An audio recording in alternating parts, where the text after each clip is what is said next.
ঘুমানোর সময় ভুলেও করবেন না এই দুইটি কাজ, তাহলে মারাত্মক বিপদে পড়বেন। এমনকি ঘুমের মধ্যে হঠাৎ মৃত্যুর মতো ঘটনা ঘটতে পারে। শুধু তাই নয়, এ ব্যাপারে 1400 বছর আগে রাসূলুল্লাহ সাল্লাল্লাহু আলাইহি ওয়াসাল্লাম তার উম্মতদের সাবধান করে গেছেন। এখনকার আধুনিক বিজ্ঞান রাসূলুল্লাহ সাল্লাল্লাহু আলাইহি ওয়াসাল্লামের এই সতর্কবাণীর সাথে একমত হয়েছেন এবং কেন ঘুমানোর সময় এই দুইটি কাজ করতে নিষেধ করেছেন তা নিয়ে স্বাস্থ্য বিশেষজ্ঞরা দিয়েছে চাঞ্চল্যকর তথ্য।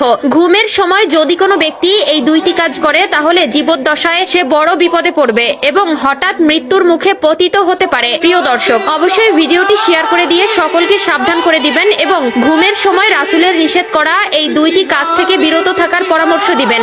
আপনি যদি মুসলিম হয়ে থাকেন অবশ্যই আলহামদুলিল্লাহ কমেন্ট করবেন। ঘুম হলো আমাদের জীবনের একটি গুরুত্বপূর্ণ অংশ।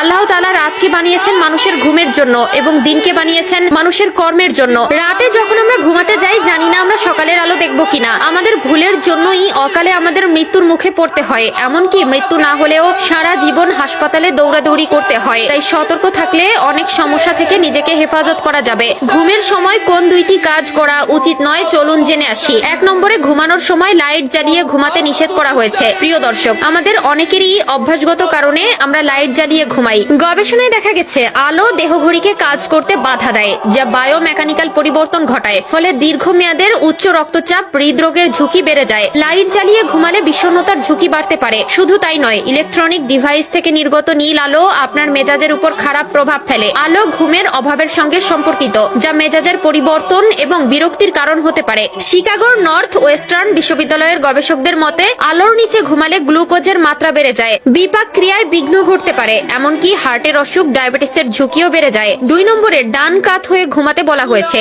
ডান কাত হয়ে ঘুমালে হার্ট ভালো থাকে, পাকস্থলীর খাদ্য প্রক্রিয়া স্বাভাবিক থাকে। শুধু তাই নয়, ভালো ঘুমের জন্য ডান কাত হয়ে ঘুমানো উচিত। এছাড়াও ইসলামে ঘুমানোর আগে কিছু কাজ আছে যা আমাদের সকলের করা উচিত। ঘুমানোর কিছু সুন্নত আছে। এছাড়া কিছু সময় ও পদ্ধতিতে ঘুমানোর ব্যাপারে নিষেধাজ্ঞাও আছে। সেগুলো মেনে চললে ঘুম ইবাদত হিসেবে গণ্য হবে ইনশাআল্লাহ। 1. পবিত্রতার সঙ্গে ঘুম। 2. ক্ষমা করে ঘুমানো। ঘুমের আগে সবাইকে ক্ষমা করে ঘুমানো। হাদিসে এমন ব্যক্তিদের জন্য জান্নাতের সুসংবাদ এসেছে। এক সাহাবীর ব্যাপারে রাসূলুল্লাহ সাল্লাল্লাহু আলাইহি ওয়াসাল্লাম 3 দিন জান্নাতের সুসংবাদ দিয়েছেন।